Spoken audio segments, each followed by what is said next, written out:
पाटबंधीला तारकर्लीला बरोबर त्यावर कुठली कारवाई केली जाईल? पार्थ पवारांचं नाव त्याच्यात कुठली नाही असं त्यांचं म्हणणं आहे. एखाद्या ठिकाणी चोरी झाली, चोरीचा माल रिकव्हर केला, चोरावरचा आरोप किंवा गुन्हा रद्द होतो, एवढंच राज्य सरकारने किंवा गृह मंत्रालयाने. सिंपल माझा प्रश्न आहे की एखाद्याने चोरी केली, चोरीचा सगळा ऐवज पोलिसांनी जप्त केला, जप्त केल्यानंतर चोरीचा गुन्हा रद्द होतो, हा माझा साधा प्रश्न आहे. कारण असं व्यवहार रद्द केला म्हणून हा प्रश्न सुटणार नाही. या प्रश्नात पार्थ पवारांचं नाव का नाही त्याला कारण दिलं जातं. तो सही करायला सही कंपनी येते, कंपनीवर गुन्हा दाखल करा. 99% शेअर पार्थ पवाराचे, 1% शेअर पाटीलाचा आहे. 1% शेअर करणाऱ्या ज्याचा आहे त्याच्यावर गुन्हा दाखल होतो, ज्याचा 99% त्या कंपनी शेअर आहे त्याच्यावर गुन्हा दाखल. मग या कंपनीवर गुन्हा दाखल व्हावा, मग या कंपनीकडे 300 कोटी रुपये कुठून आले त्याची चौकशी झाली पाहिजे. जी सरकारी जमीन आहे ही सरकारी जमीन कशी विकली गेली? इथं तुम्ही 1 गुंठा जमीन, आता मध्ये तो कोणता कायदा लागू केला होता, कोणता कायदा होता तो कोणता कायदा होता की गुंठाभर जमीन सुद्धा विकता येत नव्हती. यांनी सरकारी जमीनच विकली 40 एकर, ती पुण्यातली कोरेगाव पार्क मध्ये. आणि मग हे कसं होऊ शकतं? म्हणजे हे सरकार, मोदींचं सरकार म्हणत होतं ना खाऊंगा ना खाणे दूंगा. इथं काय प्रकार? समजा हे उघड नसतं झालं तर पचवली असती काय? पार्थ पवार मालक झाला, त्या पाटलाला दिली असती 1% वाल्याला त्यांनी जमीन. 99 म्हटला असं 99% माझा शेअर आहे, 40 एकर पैकी 99% शेअर माझा माझी आहे. त्यामुळं राज्य सरकार लफवा-छपवी करतंय, बनवा-बनवी करतंय, फसवेगिरी करतंय आणि याच्यात पार्थ पवारावर कारवाई झाली पाहिजे. अजितदादांनी याच्यात राजीनामा दिला पाहिजे. अजितदादांनी याच्यात राजीनामा देण्याची आवश्यकता आहे. कारण हे सरकार नाही तर मग देवेंद्र फडणवीस फार साधन शुचितेच्या गोष्टी करतात. भारतीय जनता पार्टीचे लोक तिथं 40 एकर जमीन, ते पुण्यातल्या कोरेगाव पार्क मध्ये, ज्याचा व्हॅल्युएशन 1800 कोटी रुपये आहे, 500 रुपयामध्ये याचा व्यवहार होतो.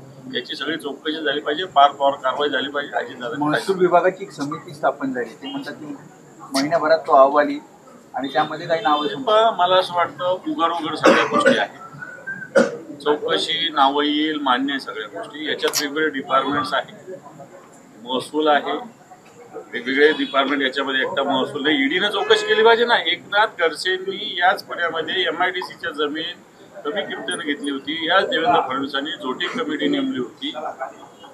एकनाथ खडसेंना राजीनामा द्यायला लावला होता त्यांनी, अजूनही त्याची चौकशी चालू आहे. मग अजितदादाला वेगळा न्याय का? पार्थ पवाराला वेगळा न्याय का? जो एकनाथ खडसेंना लावला तोच लावला पाहिजे. तशाच पद्धतीने चौकशी झाली पाहिजे. मी जर चोरीचा माल पकडलेला वापस पोलिसाला नेऊन देतो, तो गुन्हा रद्द होत नाही. साध्या भाषेत सांगायचं तर त्याच्यामुळे महसूल खातं कुठंतरी अजितदादाला वाचवतंय, ज्याला कुबड्या म्हणतायत, कुबड्या. कारण या सरकारची ही सवय आहे की कुबड्यांना बदनाम करायचं. उद्धवजी ठाकरे साहेब सगळ्या ठिकाणी बोलले, कुबड्यांना बदनाम करायचं आणि स्वतःच्या कानाखाली ठेवायचं. असा हा मला वाटतं बावनकुळेंचा किंवा महसूल खात्याचा असेल. मग हे नियम सगळ्यांना लावा ना, असेच नियम सगळ्यांना लावा, गावोगाव लावा ना. जे नियम पार्थ पवाराला लागू होतात ते नियम सगळ्यांना लावले पाहिजे. अजित पवार एकही पैशाचा व्यवहार झाला नाही असं त्यांचं मत आहे. एकही पैशाचा व्यवहार झाला नाही, एकही पैशाचा व्यवहार झाला नाही. 40 एकर जमीन कोण आजच्या काळामध्ये कोरेगाव पार्क मधली एखाद्या कंपनीला देते एकही पैसा न घेता? आम्हाला 40 गुंठेच द्यावी, मग 40 गुंठेच द्यावे आम्हाला. म्हणजे एखाद्या संस्थेला आम्ही मागतो, तुम्हाला 40 एकर जमीन एकही पैशाचा व्यवहार न होता मिळते कोरेगाव पार्कचे. हे आणखी मोठं आश्चर्य आहे. जगाचे 7-8 आश्चर्यातलं एक आणखी एक 9वं आश्चर्य आहे. मला वाटतं ऍडिशन केलं पाहिजे. एकही रुपया खर्च न करता कोरेगाव पार्कची 40 एकर जमीन मिळते, तर मला वाटतं जगातलं काटकोर आश्चर्य. अजितदादा असं देखील म्हणतात की हा व्यवहार होत असताना मला काहीच माहिती नाही, आणि आताही सांगतोय की अधिकाऱ्यांना देखील त्यांनी दम दिलाय.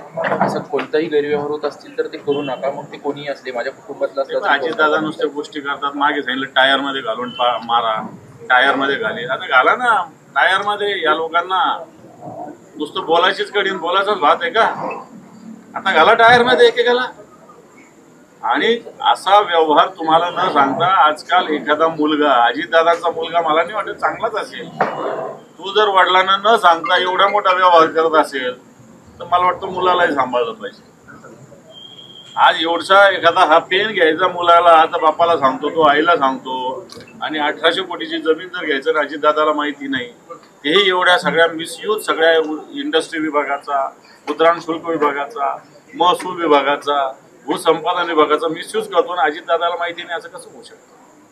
अजित पवार मुख्यमंत्र्यांना दुपारी भेटायला गेले. मला वाटतं की या सगळ्या बैठकीनंतर पुन्हा एकदा एक क्लीन चिट हे पहा, हे तर आम्ही मानतो की हे देवेंद्र फडणवीस नुसते बोलतात भ्रष्टाचाराच्या विरोधातल्या गोष्टी, परंतु भ्रष्टाचाराने पूर्ण बरबटलेलं सरकार या महाराष्ट्रात ह्याचे अनेक प्रकरण आहेत. आता आणखी आलेले आता परभणीचेच काही लोक येतात माझ्याकडे थोड्या वेळाने, मी त्याच्याविषयी नंतर जातो. परंतु अजितदादांना क्लीन चिट देणं हा मोठा पाप ठरेल.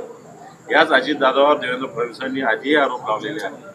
जे आरोप एकनाथ खडसे होते तशाच प्रकारचे हे आरोप या पार पवार तशाच पद्धतीनं कारवाई. Okay sir, thank you.